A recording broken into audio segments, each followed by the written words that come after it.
4 shenja që do të shpërthej jeta në dashuri dhe pasuri pas hënës së re të 15 nëntorit në qiell. Më 15 nëntor ndodh një nga ato netë që nuk i harrohen shpirtit. Një hënë e re në akrep, e ulët, e thellë dhe e ngarkuar me sekret. Është ajo natë kur dëshirat nuk kërkojnë më leje. Ato ngrihen vetë nga hiri dhe trokasin në derën e fatit, dhe 4 shenja do ta ndjejnë këtë më shumë se të tjerat, jo si një dhuratë, por si një tronditje që zgjon guximin për të ecur përpara. Kjo hënë nuk premton mrekullin nga qielli, por u hap dyer në dashuri, dikush që ishte larg kthehet papritur. Në para, një mundësi që duke e humbur, ringjallet. E ndjeni?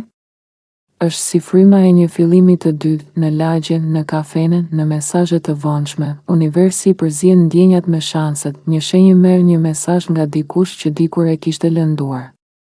Një tjetër zbulon se ajo ide e vogël, ajo pasion i harruar, mund të kthehet në fitim real. Kjo është fuqia e akrepit, i errët, i thellë, por gjithmonë me një dalje drejt rilindjes. Dhe nën këtë qiell të errët nëntori, 4 shenja janë nën rrezën e plotë të dritës, akrepi, demi, luani dhe peshqit. Kjo hënë e re nuk bërtet. Ajo përshpërit, ajo të afron me idenë se ndonjëherë gjithçka që duhet është të hedhësh hapin e parë, të guxosh, të provosh, të dashurosh, të kërkosh më shumë. Në errësirën e saj, akrepi nuk premton lehtësi, por ndryshim të vërtetë. Dashuria do të lëvizë. Para do të lëviz, sepse këtë herë zemra dhe universi janë në të njëjtin ritëm. Hënat e reja janë si një frymëmarrje e re e universit, momente të heshtura midis asaj që ishte dhe asaj që po vjen, por kjo hënë e re. Më 15 nëntor është ndryshe, ajo nuk të thot nis nga e para. Ajo kërkon të vërtetën, ajo nuk pranon sipërfaqe, as fjalë të bukura. Do prova, veprim, ndjenjë të thellë, akrepi, ku kjo hënë vendos fronin, nuk lëviz për kohë. Ai lëviz vetëm për të transformuar, është si një pasqyrë në dritë qiriri, nuk të tregon çfarë dukesh, por çfarë je gati të bëhesh. Këtë herë, dashuria kërkon thellësi, jo mesazhe të ftohta që zhduken me sin, paraja kërkon drejtim.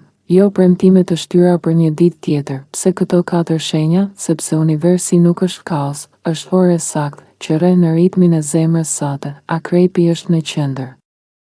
Hëna të përket ty ti merr të parin frymën e rilindjes, në dashuri, një ndjenjë ringjallet.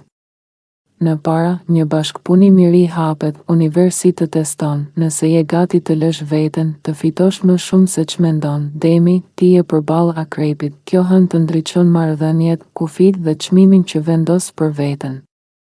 Një njeri mund të rikthehet.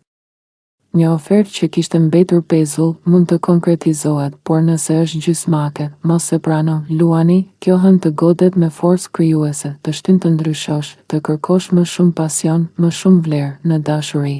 Duhet të shkruash kapitull të ri në financa. Duhet të flasësh me zë për atë që meriton. Ky është momenti yt për të bërë zhurmë. Peshqit, ti lundron me butësi përmes kësaj energjie. Kjo hënë flet gjuhën tënde, rrjedh, ndjeshmëri, frymëzim, zemra zbutet, frika treten, dashuria bëhet shpirtërore, ndërsa një mundësi e re për fitim vjen përmes intuitës. Kjo hënë e re nuk jep garanci, ajo jep drita jeshile, por hapat duhet t'i hedhësh ti, sepse fati nuk bërtet.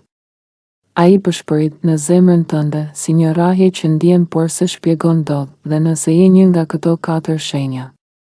E di që kjo thirrje është për ty, ju urojmë fat.